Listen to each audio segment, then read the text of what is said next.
রিপন ছেলেটা খুবই ভালো। হ্যালো বন্ধুরা, আসসালামু আলাইকুম। চলে আসলাম আজকে রিপন ভাইকে নিয়ে। রিপন ভাই বর্তমান সোশ্যাল মিডিয়াতে তুঙ্গে চলতেছে, ঝড়ে আছে। ঝড় তোলার কারণ হচ্ছে এনটিভি কোথা থেকে কি করলো না করলো একেবারে রিপন ভাইকে ডাবাই দিচ্ছে। কষ্ট করে মানুষ করছি, কিন্তু এখন পরিচয় দিতেছে না। তার মা এমন ভাবে সাক্ষাৎকারটা দিয়েছে, পুরা বিশ্ববাসীর হৃদয়ে কেঁপে দিয়েছে। তাই আজকে এইটা নিয়ে অনেক ঝড় উঠে গেছে সোশ্যাল মিডিয়াতে। তা নিয়ে আজকে সাক্ষাৎকার নেওয়া হচ্ছে তার চাচার। অবশ্যই ভিডিওটি শেষ পর্যন্ত দেখলে বুঝতে পারবেন কতটুকু সত্য ঘটনা।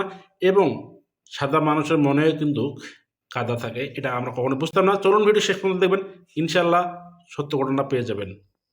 রিপন ছেলেটা খুবই ভালো, মানে একবারে গরিবের সন্তান, একবারে হীন দরিদ্র, যেটা মানে অসহায়। এদের কোনো জমি জমা ছিল না। এর বাবার ওরা বাপ চাচারা ছিল 7 ভাই।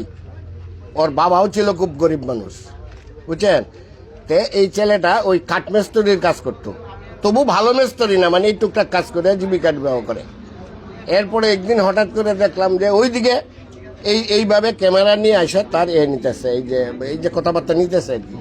তখন আমি গেলাম, জিজ্ঞাসা করলাম কি রে এনে কি তোরা যে ভিডিও করতেছে।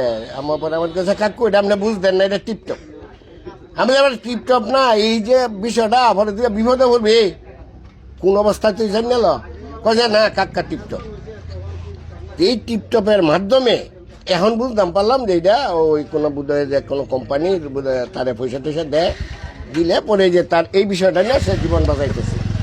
আর ছেলে খুব চরিত্রবান, খুব সৎ মানুষ। তবে এন ছেলেটা একটা ভুল করছে, এন মিথ্যার আশ্রয় দিয়েছে। আর যে তার মা বাপে যে কথাগুলো বলছে, তার মা বাপে যে কথাগুলো বলছে, আমারে ভাত দেয় না, আমরা খাওয়ায় না।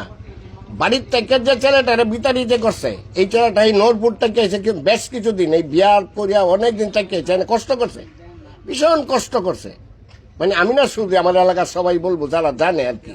আচ্ছা, এরপরে যে নূরপুর থেকে আইসে এনে নন্দুরা একটু জায়গা মধ্যে ওপরের বাড়িতে রয়েছে, তাকে একটু জায়গা কিনছে বোধ হয় 100% না 200%।